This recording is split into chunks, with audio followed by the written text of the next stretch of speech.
Eu vim para discutir com vocês os caminhos da recuperação judicial, o momento em que vivemos em relação à recuperação judicial.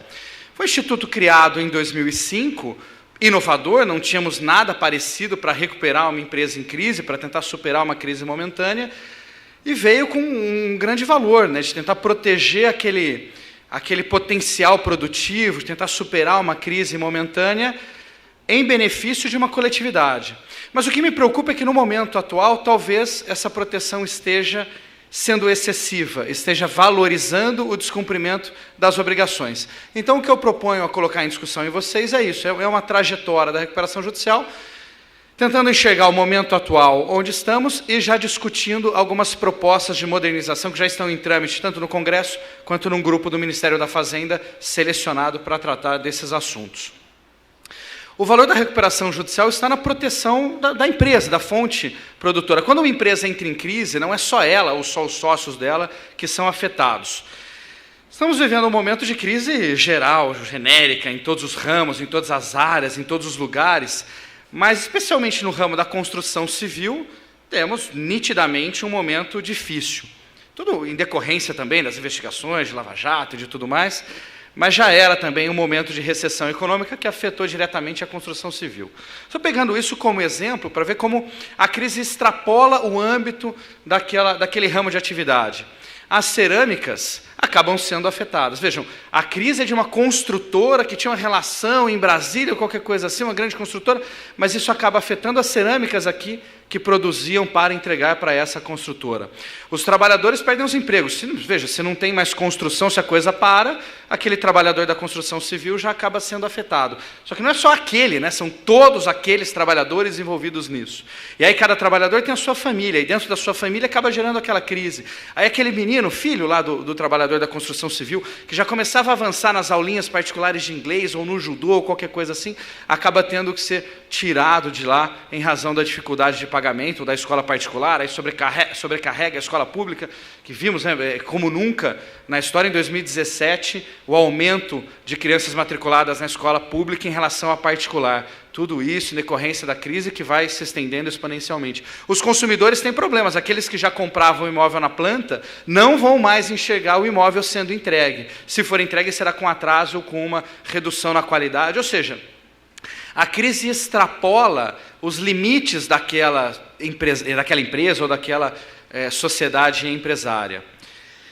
Em algumas situações, a crise decorre de má gestão, de patente má-fé, de mau cuidado com o negócio. Em outras situações, não. Vejam, mesmo nessa situação de construção civil, sabia-se, os grandes diretores sabiam do que estavam fazendo, ou até, né, um exemplo mais atual, de frigoríficos. Os grandes diretores sabiam que estavam fazendo coisas que não deveriam fazer. E acabam levando, em razão disso, acabam levando a empresa a uma grande crise. Tem uma dívida gigantesca, você paga com BNDES ou com todos os outros fornecedores já comprometidos, com bancos e fornecedores de insumos, que não será mais paga, não haverá condições de pagamento.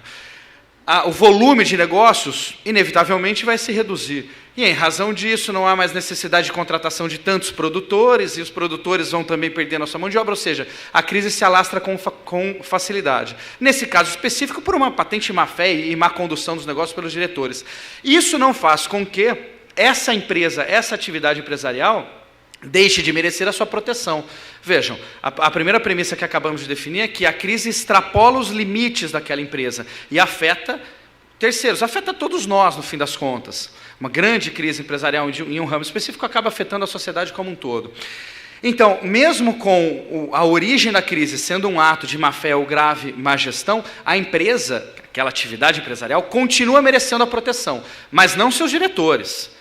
Eles devem ser punidos, responder pelos crimes cometidos, responder pela grave má gestão, indenizar a empresa e os seus credores pelos atos praticados, mas isso não tira o dever de proteção da empresa.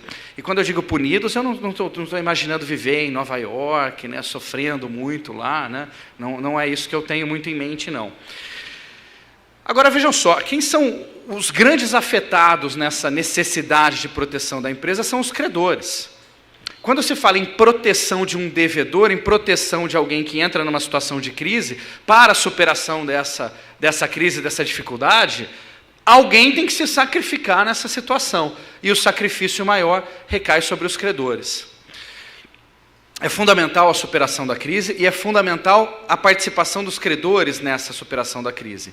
Mas não uma imposição de sacrifício irremediável para a superação de uma crise que às vezes é insuperável. Às vezes é exagerado se proteger algo que não merece uma proteção, e o caminho mais adequado, em algumas situações, é a liquidação o quanto antes, é a decretação da falência. A falência é um mal, mas é um mal necessário. As empresas que não têm como superar a crise merecem o caminho da falência o quanto antes, para se preservar também aquela mínima possibilidade de se salvar o pagamento aos credores, ou até a atividade empresarial, uma linha de produção que possa ser vendida como um ativo na falência. A dificuldade às vezes é entender qual é a atividade que merece proteção e qual é a atividade que deve ser levada à falência. Em algumas situações é muito fácil enxergar atividades que já não cabem mais em nosso sistema, em nossa vida, até por uma evolução social. Eu me lembro muito, vejam como mudou, para tratar de um ramo específico, fotografia. Mudou completamente fotografia de 10 anos, 5 anos para trás, 10 anos, 20 anos para trás. Eu me lembro que eu tive oportunidade de ir à Disney quando mais novo, né, lá com os meus 14 anos, e a minha avó me presenteou com um rolo de filme. Então, olha, eu vou te dar aqui um rolo de filme, 36 poses, né? Mas tome cuidado. Não gaste todas essas fotos de uma vez só, porque não é isso que você tem para tirar foto lá em uma semana de Disney. Eu não me lembro exatamente, mas eu tenho a impressão de que eu deixei para tirar as 36 no último dia, porque eu tinha até medo de usar aquilo. E depois tirava a fotografia, eu tinha que levar para revelar, né? E esperava alguns dias para essa revelação ficar pronta e depois ver. Vejam como mudou esse negócio, né? Hoje, foto é para tudo. Tira foto de processo. Eu me lembro quando eu era estagiário, estava até conversando sobre esse assunto ontem com o Edair, doutor Edair, aqui, que me recebeu com muita cordialidade, de que quando eu era estagiário, qual era a função do estagiário? Era ir até o fórum, entender um processo. Só poderia tirar o processo para cópia se tivesse a carteira da OAB, se o processo estivesse apto naquele momento a permitir a tirada de cópia. Depois que veio a inovação dos advogados, por muita insistência de permitir a carga rápida, né? Algo que não era previsto, os juízes mais formalistas impediam a carga rápida, só poderia fazer carga quando o processo estivesse disponível, enfim. Qual era o papel do estagiário? Pegar aquele processo, interpretar, resumir a petição inicial, a contestação, a sentença, levar para o chefe, explicar aquilo para o chefe, que teria que fazer a apelação. Hoje, qual é o papel do estagiário? É tirar foto, né? Então, você manda o estagiário lá, só deu tudo certo? Qual é a resposta do deu tudo certo? É sim, está no sistema. Né? Para contratar estagiário, hoje a gente tem que... Não conversa mais sobre currículo, o que faz, como é que está a faculdade. Eu posso ver seu rolo de foto no seu telefone, ver se você consegue enquadrar bem, né? Mudou completamente. Hoje, antes de sair da cama, a moça já tira 20 selfies ali antes de sair da cama para saber se acordou bem. 5 meio nudezinho ali, já espara, já manda. Houve uma revolução muito grande. E aí, nessa grande modificação, veja, eu estou falando de um ponto específico, sem entrar nas grandes tecnologias. Uma empresa entrou numa crise profunda, que foi a Kodak. Ela enxergou as câmeras digitais, chegou a produzir as câmeras digitais, mas achou que aquilo acabaria com o seu próprio negócio e optou por não investir naquilo. E acabou sofrendo com o seu próprio mal. As locadoras de filme, era uma delícia, na sexta-feira, ir uma locadora, achar filme lá para alugar, já batia um papel. Às vezes conhecia até alguém para acompanhar, né, para ver o filme mais tarde. Hoje já não existe mais isso, cada um vê da sua casa por streaming. Então, essa atividade de locação de filmes também perdeu completamente o sentido. Por isso, não faz mais razão justificar um levantamento, uma superação da crise com os sacrifícios. O melhor caminho seria já liquidar e dividir o que sobrou de ativo nisso. Muito bem.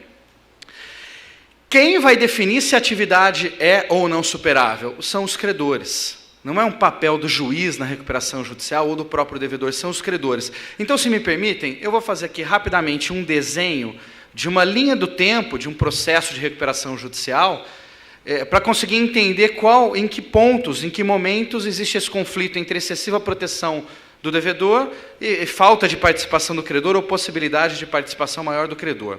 A recuperação judicial começa sempre com um pedido do próprio devedor. O devedor se identifica em uma situação de crise, em uma dificuldade de conseguir liquidar as obrigações vencíveis ali naquele curto prazo, naquele momento, e pede ao juiz a proteção. Há uma documentação farta a ser apresentada com essa petição inicial. para que se obtenha uma decisão de deferimento do processamento. É aquele juízo inicial de admissibilidade. É o juiz falando, você preencheu os requisitos da petição inicial, da documentação inicial, começa o processo daqui em diante. Está iniciado o jogo. Nessa decisão, o juiz suspende todas as ações e execuções contra o devedor, todas as ações de créditos que estejam sujeitos à recuperação judicial, que são quase todos, dá para tomar como regra isso.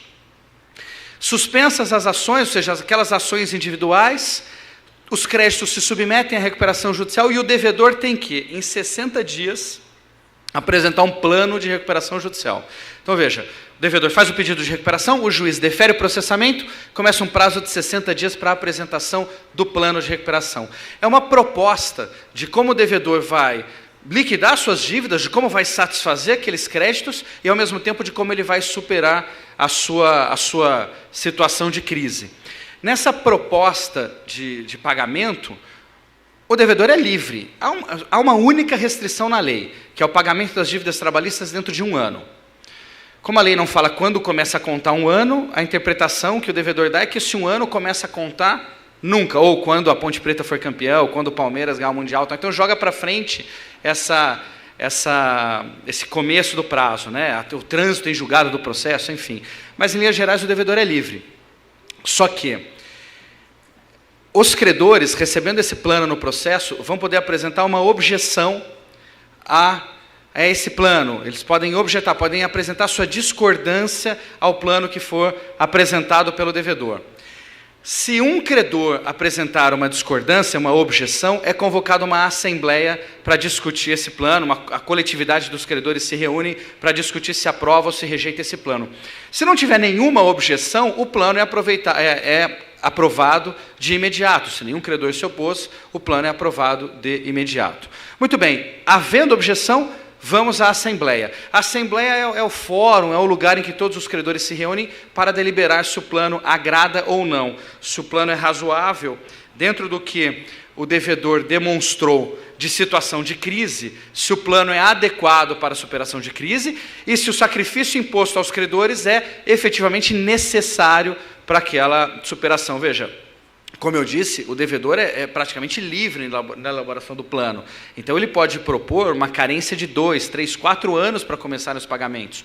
Pode propor uma redução, um abatimento, um haircut nessas dívidas. Ele vai pagar 60%, 50%, 40%, 20%. Outro dia eu vi um plano de recuperação no Distrito Federal que a empresa propunha pagar 10% do que devia aos credores quirografários. Vejam, a dívida de 100 milhões propunha pagar 10 milhões, era isso. Na Assembleia que os credores vão deliberar e vão chegar a uma decisão, se aprovam ou se rejeitam o plano apresentado. Os credores são divididos em 4 categorias. Uma categoria para os credores trabalhistas, tem interesses em comum ali, né? Então os credores trabalhistas votam como uma categoria. E a aprovação é feita em cada categoria. Votam os credores trabalhistas e podem aprovar ou rejeitar por maioria de votos. A segunda categoria é a categoria dos credores que tem garantia real, que tem algum bem vinculado ao cumprimento da obrigação. Votam em separado. A terceira categoria é dos credores comuns, os credores quirografários, fornecedores em geral. E a quarta categoria, que foi criada recentemente com a Lei Complementar 146, o novo Estatuto da Microempresa, a quarta categoria é formada por microempresas e empresas de pequeno porte que votam em separado. Para ser aprovada a proposta do devedor, ela deve ser aceita por todas as categorias. Tendo aprovação de mais da metade dos votos em todas as categorias, a proposta é aceita. Mas ainda que se tenha rejeição em uma ou até em 2 categorias, é possível esse plano ser considerado pelo juiz aprovado e ser imposto aos credores. Há um cálculo a ser feito de que na categoria que rejeitou, a aprovação tem que ser de pelo menos 1/3, e depois na soma de todos os credores, a aprovação tem que ser de mais da metade. Isso é o jogo, é como se faz a contagem de voto. Se o plano for aprovado pela Assembleia, é concedida a recuperação judicial. Aquela forma nova, aquela proposta nova de pagamento supera o que existia, a obrigação existida antes da recuperação judicial. Então, veja, se o crédito que eu tinha na recuperação judicial, antes da recuperação judicial, era de 100 mil, e o devedor se propõe a pagar 40% da dívida em 10 parcelas, eu não tenho mais um crédito de 100 mil, eu tenho um crédito de 40 mil em 10 parcelas de 4 mil e assim por diante. Ocorre, portanto, a novação. Se o plano é aprovado, ocorre a novação das obrigações que passam a tomar lugar das obrigações anteriores. Mas se o plano é rejeitado, ocorre a falência, é decretada a falência do devedor. Não há outra saída. Quando o devedor propõe a recuperação judicial, ele se vê em uma sala com 2 portas. Ele vai sair pela porta da recuperação judicial com a novação das obrigações, ou ele sai pela porta da falência com a sua retirada da frente de atividade, a liquidação de todos os bens para pagamento dos credores. Então, agora, enxergando esse caminho como um todo, já dá para a gente ver alguns problemas dentro dessa recuperação judicial. Começa a recuperação judicial com esse deferimento pelo juiz e a suspensão de todas as ações e obrigações, ou seja, o credor fica impedido de exercer aquele crédito. Mas há uma previsão na lei de que os créditos que estejam fora da recuperação judicial possam continuar a ser executados. Um crédito fiscal, por exemplo, por opção legislativa, o crédito fiscal não participa da recuperação judicial. Ele está de fora. Portanto, o fisco poderia promover a execução fiscal. Um crédito vinculado a uma garantia fiduciária, a uma alienação fiduciária, o credor fiduciário poderia receber fora do âmbito da recuperação judicial. Ou os créditos garantidos fidejussoriamente, com garantia pessoal. Crédito confiança, que é muito comum, né? O sócio ali da sociedade, a sociedade já em crise, acaba dando a sua garantia pessoal, prestando uma fiança naquela obrigação. Segundo a lei, essa execução contra o fiador tramita normalmente. Muito bem. Estamos em um momento de repensar essa lei. Então, existem já algumas propostas de alteração em trâmite no Congresso, tem 2 mais fortes já em comissões avançadas, e o Ministério da Fazenda nomeou um grupo de trabalho encarregado de elaborar uma grande alteração, mexendo na totalidade da lei de recuperação e falência. Existe também em trâmite um projeto de código comercial, de novo código comercial. Hoje a gente está falando em todo lugar de novo CPC, daqui a pouco é novo código comercial. Não acaba nunca isso, né? A evolução do direito, a evolução da sociedade. E a proposta de novo Código Comercial também mexe na lei. Então, o que se entende, o que se espera é que esses projetos sejam consolidados, que o Ministério da Fazenda, com o seu grupo de trabalho, se fortaleça nessas propostas. Então, estamos em um momento de revisão. Uma das ideias de revisão, então agora eu vou passar a cada ponto nesse processo, o que se propõe de revisar e o que precisa ser revisado, uma das propostas é se estender a suspensão das ações a qualquer ação contra o devedor. E não só a partir do deferimento pelo juiz, não só quando o juiz analisa a petição inicial e vê que os requisitos foram preenchidos, que de fato o balanço contábil demonstra a crise. A ideia que predomina nessas propostas é fazer com que o devedor, pedindo a recuperação judicial, automaticamente já fica suspensa, automaticamente já ficam suspensas todas as ações contra o devedor, contra os fiadores e de todas as formas que vão rodando por aí.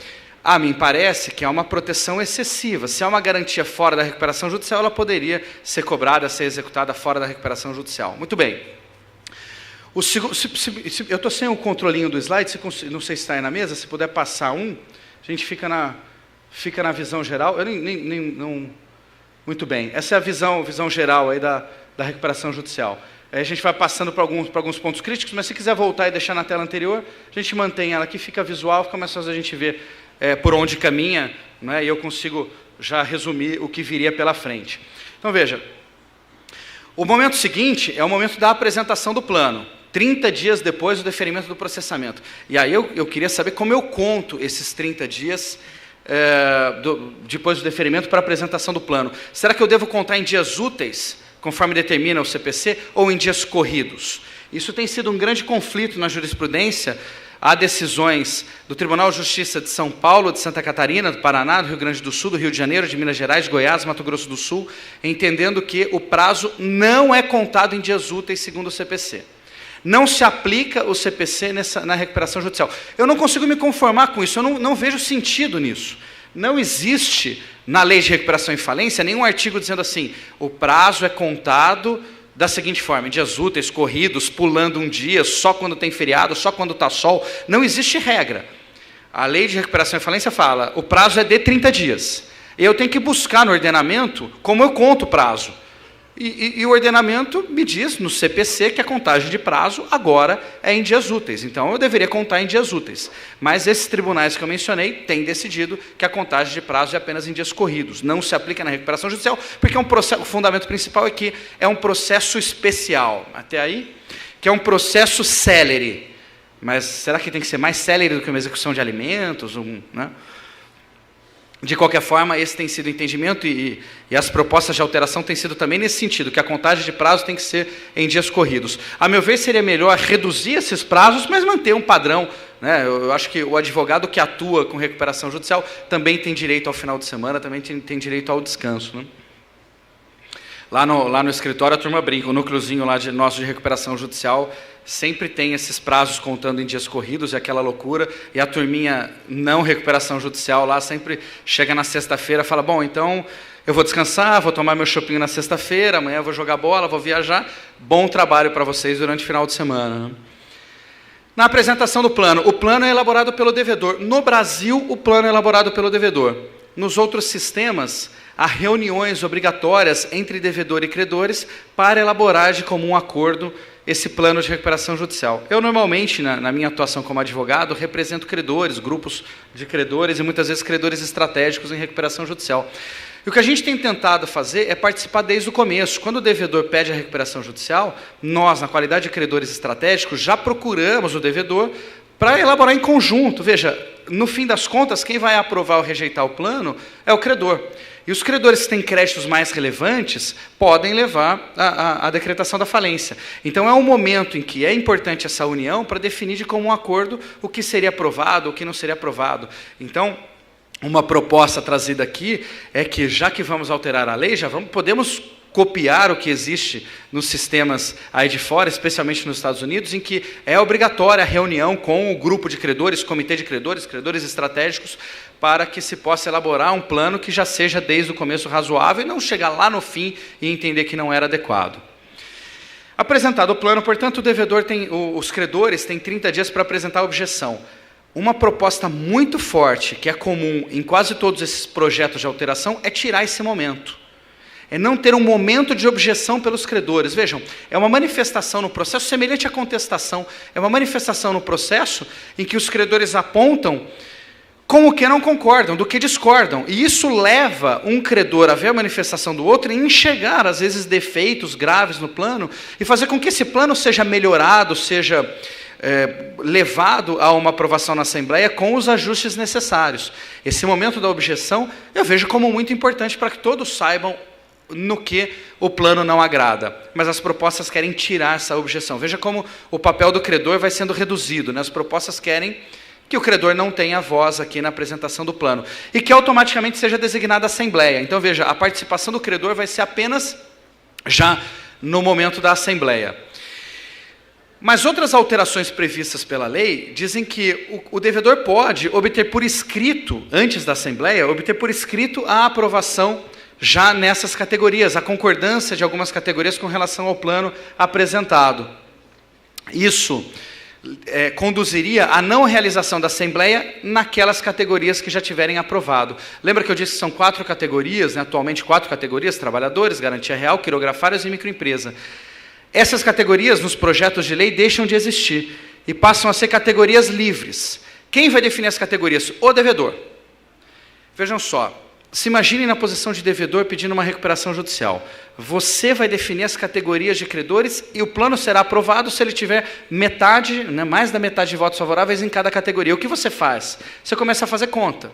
Fala, eu tenho um credor que não vai me apoiar. Ele tem um crédito de 500 mil. Eu coloco junto com ele credores que tenham 501 mil que vão votar favoravelmente. Superei esse. Aí eu tenho um outro credor que tem lá 300 mil. Eu vou colocar 301 mil para superar aquele valor. Então fica muito moldável a aprovar. O jogo de aprovação fica muito moldável. Não me pareceu uma boa ideia. Vamos à realização da Assembleia. Aquele momento de discussão, possibilidades de alteração.